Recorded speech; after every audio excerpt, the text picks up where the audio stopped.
ٹھیک ہے، تو میں اور بادامی صاحب ابھی یہی بات کر رہے تھے کہ ہمیں کیا کہنا چاہیے. بالکل اللہ کو حاضر ناظر جان کر ہم جس پروسیس سے گزرے، جس تھاٹ پروسیس سے گزرے ہیں، وہ آپ کے سامنے رکھ دیتے ہیں اور پھر آپ یہ فیصلہ کیجئے.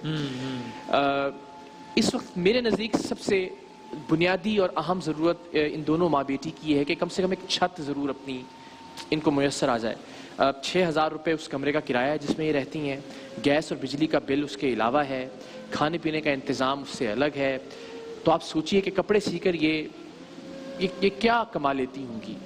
لیکن ہم یہ بھی سوچ رہے ہیں کہ ان حالات میں یہ کہنا کہ آپ گھر کا انتظام کر سکیں، تو ہم نے اپنے طور پر اس علاقے میں جہاں یہ رہائش پذیر ہے وہاں ایک گھر کی قیمت معلوم کی ہے. وہ 15 لاکھ روپے تک ایک گھر مل سکتا ہے. اچھا، جو کاغذات کے ساتھ ہو اور ان کے نام پر ہو، جو لیزڈ اور وہ کچھ ایسے مسائل، ڈاکیومنٹیشن کے پیسے وغیرہ. ٹھیک ٹھیک ٹھیک. تو یہ بھی ممکن ہے. اللہ کرے اگر ہم اتنی رقم اکٹھی کر پائیں، کیا ہی بات ہے.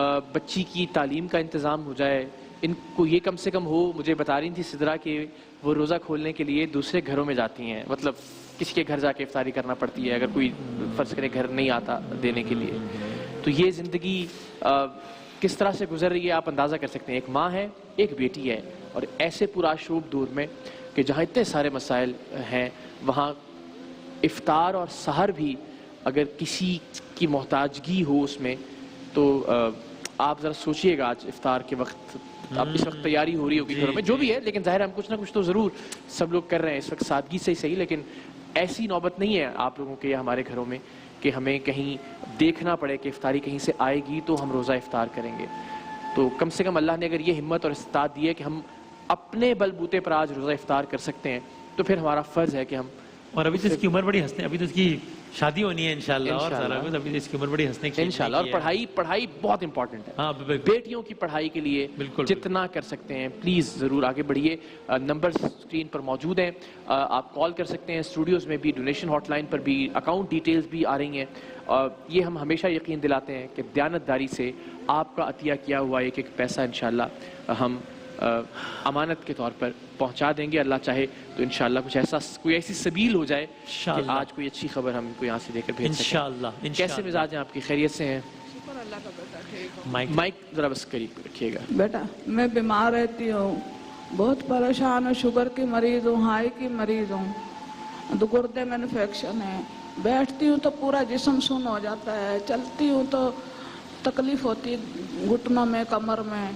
سوتی ہوں تو جب جسم سن ہو جاتا ہے. میں کیا کروں؟ زندگی سے تنگ آئی ہوئی ہوں. میں کہاں جاؤں؟ کہاں نہیں، ابھی تو زندگی کو آپ کو تنگ نہیں آنا، اس لیے کہ یہ تو ہے نا اس کی ذمہ داری. تک بولا میں نے کہا بیٹا تیری شادی کر دو. بول رہی ہے مما میں جب تک پڑھوں گی نا، میٹرک کروں گی پھر میں شادی کروں گی.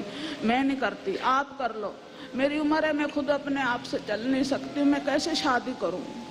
کوئی سہارا نہیں ہے اس وقت. اللہ کی ذات تو ہے ظاہر ہے، وہ وسیلے بنا. میری دعا ہے بس کہ میرا یہ کام ہو جائے، مکان چھوٹا سا مجھے مل جائے اور مجھے کچھ نہیں چاہیے. اچھا، اور میری بچی کا پڑھائی کا ہو جائے. انشاءاللہ. جس جسمانی تکلیف کی آپ بات کر رہی ہیں، ظاہر ہے پریشانی ہے. جب سلائی کرتی ہوں گی تو زمین پر بیٹھنا بھی. میں یہ ادارے اللہ تعالیٰ آر وائی والوں کو سب کو اللہ تعالیٰ سلامت رکھے، ہر بیماری سے محفوظ رکھے. اللہ میاں اس کو دن دگنی رات چگنی ترقی عطا فرمائے.